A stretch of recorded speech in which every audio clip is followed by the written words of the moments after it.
దేవునికి మహిమ కలుగునుగాక. ప్రభునంతులరా, యేసుక్రీస్తు అతి పరిశుద్ధ నామంలో ఈ వీడియో చూస్తున్నటువంటి ప్రతి ఒక్కరికి కూడా పాస్టర్ పునీత్ కుమార్ అయినటువంటి నేను నా హృదయపూర్వక వందనాలు తెలియజేసుకుంటున్నాను. ప్రభునంతులరా, ఈ సమయంలో ఒక ప్రాముఖ్యమైనటువంటి విషయాన్ని ఈ వీడియో ద్వారా మీకు అందించాలని నేను ఆశపడుతూ ఉన్నాను. మిమ్మల్ని బలపరచడానికి జాగ్రత్తగా ఈ వీడియో పూర్తిగా చూసి దేవుని మేలులు పొందుకోవాల్సిందిగా ప్రేమతో కోరుకుంటూ ఉన్నాను. ప్రియులరా, మరి చాలామంది మీలో ప్రార్థన చేస్తూ ఉన్నారు దేవునికి. మీరున్నటువంటి పరిస్థితుల్లో మీరు ఏదన్నా ఆశించి ఏదన్నా పొందుకోవాలని, ఉన్నటువంటి ఇబ్బందుల నుంచి బయటకు రావాలని అనేక విధాలుగా అనేక సమస్యలు, అనేక ఇబ్బందులు. కొంతమంది వారం రోజుల నుంచి ప్రార్థన చేస్తున్నారు, కొంతమంది నెల రోజుల నుంచి ప్రార్థన చేస్తున్నారు, కొంతమంది కొన్ని సంవత్సరాలుగా ప్రార్థన చేస్తూ ఉన్నారు. అయితే ప్రభునంతులరా, ఈ సమయంలో ఒక ప్రాముఖ్యమైనటువంటి విషయాన్ని మీకు తెలియజేస్తూ ఉన్నాను. అదేంటంటే, మరి దేవుని దగ్గర నుంచి పొందుకోవాలని, దేవుని దగ్గర నుంచి ఆశించి ఆ దేవుని దగ్గర నుంచి సహాయాన్ని పొందుకోవాలని మీరు ప్రార్థన చేస్తూ ఉన్నారు. అయితే ఒక్క విషయం గుర్తుపెట్టుకోండి. అదేంటి అంటే, దేవాది దేవుడు కొన్ని ప్రార్థనలకి వెంటనే సమాధానం ఇస్తాడు, కొన్ని ప్రార్థనలకి కొంత గ్యాప్ తీసుకుంటాడు, కొంత సమయం తీసుకుంటాడు. కొన్ని ప్రార్థనలకి ఆయన సమాధానం ఇవ్వడు. అది నీ జీవితంలో, నా జీవితంలో, మన జీవితంలో ఆయన అనుగ్రహించకపోతేనే మంచిది. అందువలన కొన్ని ప్రార్థనలకి వెంటనే సమాధానం వస్తుంది, కొన్ని ప్రార్థనలకి కొంత కాలం పట్టుద్ది, కొన్ని సంవత్సరాలు పట్టవచ్చు, కొన్ని ప్రార్థనలకి అసలు సమాధానం ఇవ్వడు. పరిశుద్ధ గ్రంథంలో మనం చూస్తే మరి కొంతమంది జీవితాల్లో దేవుడు ఆ విధంగానే మరి నడిపించినట్లుగా మనం చూస్తూ ఉన్నాం. ఇప్పుడు ఉదాహరణకు తీసుకుంటే, హిజ్కియా ప్రార్థన చేయగానే వెంటనే హిజ్కియాకి దేవుడు సమాధానం ఇచ్చాడు.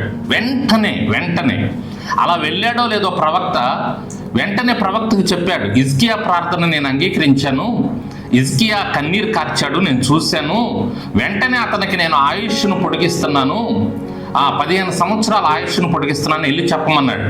ఇదిగో నువ్వు ఇల్లు చక్కబెట్టుకో, వెంటనే చనిపోతావు అన్నటువంటి మాట తీసుకొని వచ్చిన ప్రవక్తకి వెంటనే దేవుడు ఇచ్చినటువంటి మాట ఏంటంటే, నేను ఆయుష్ను పొడిగిస్తున్నాను.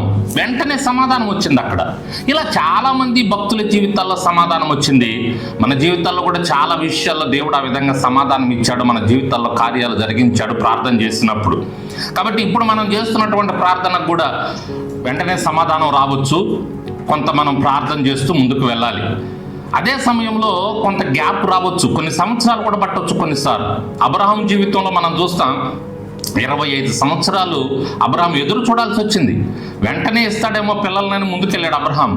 కానీ ఆ అబ్రహాం అలా ముందుకు సాగుతూ ఉన్నాడు. సంవత్సరాలు గడుస్తున్నాయి, నెలలు గడుస్తున్నాయి, రోజులు గడుస్తున్నాయి. కానీ దేవుడు ఇచ్చినటువంటి ఆ వాగ్దానం నెరవేర్చబడలేదు. ప్రార్థన చేస్తూనే ముందుకెళ్ళాడు. ప్రభునంతులరా, 25 సంవత్సరాల తర్వాత అబ్రహాంకు దేవుడు ఆ వాగ్దానాన్ని నెరవేర్చినట్లుగా మనం చూస్తూ ఉన్నాం. కాబట్టి కొన్ని సంవత్సరాలు పట్టవచ్చు. యోబు జీవితాన్ని కూడా మనం తీసుకోండి, 40 సంవత్సరాలు పట్టింది యోబును మరలా దేవాది దేవుడు ఆశీర్వదించడానికి. కాబట్టి అలా కొంత గ్యాప్ రావచ్చు. దావీదు ప్రార్థన చేశాడు, తన బిడ్డను బ్రతికించమని. తన బిడ్డని దేవుడు మొత్తాడు. ఆ సమయంలో దావీదు ప్రార్థన చేశాడు, అయ్యా ఆ బిడ్డను బ్రతికించయ్యా, నేను ప్రార్థన చేస్తానన్న ఉపవాసం ఉండి ప్రార్థన చేశాడంట, ఆ బిడ్డను బ్రతికించయ్యా. కానీ సమాధానం రాలా దేవుని దగ్గర నుంచి. ఆ బిడ్డను మొత్తాడు, ఆ బిడ్డ చనిపోయాడు. దావీదు వెంటనే ఒక గొప్ప పని చేసినట్లుగా మనం చూస్తాం. అక్కడ దావీదు ఏం చేశాడంటే, వెంటనే స్నానం చేసి ఇప్పుడు తీసుకురండి భోజనం అని చెప్పి అప్పుడు భోజనం చేశాడు. పనివారు అనుకున్నారంట, దావీదేంటి ఇప్పుడు దాకా మరి ప్రార్థన చేశాడు బిడ్డ కోసం, బిడ్డ చనిపోయిన తర్వాత భోజనం చేస్తున్నాడు ఏంది అని అనుకున్నారట. అప్పుడు దావీదు అన్నాడు, దేవుడు ఇస్తాడేమోనని ప్రార్థన చేశాను, దేవుడు నా ప్రార్థనకు సమాధానం ఇవ్వలేదు, ఇక ఆయన ఇవ్వనప్పుడు నేను ఎందుకు చింతించాలా, నేను ఎందుకు బాధపడాలా, అది ఆయనకి ఇష్టం లేదేమో, కాబట్టి నేను భోజనం చేస్తాను అని చెప్పి భోజనం చేశాడు.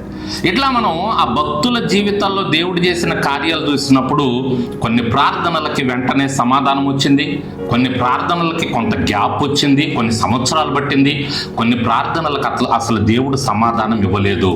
అది మనకు అనుగ్రహించకుండా ఉన్నాడు, అది మన జీవితాల్లోకి రాకపోతేనే మంచిది అని దేవుడు కోరుకున్నాడు అని మనం భావించి ప్రార్థనాపూర్వకంగా ఆయన యందు విశ్వాసం ఉంచి మనం ముందుకు వెళ్ళాలి.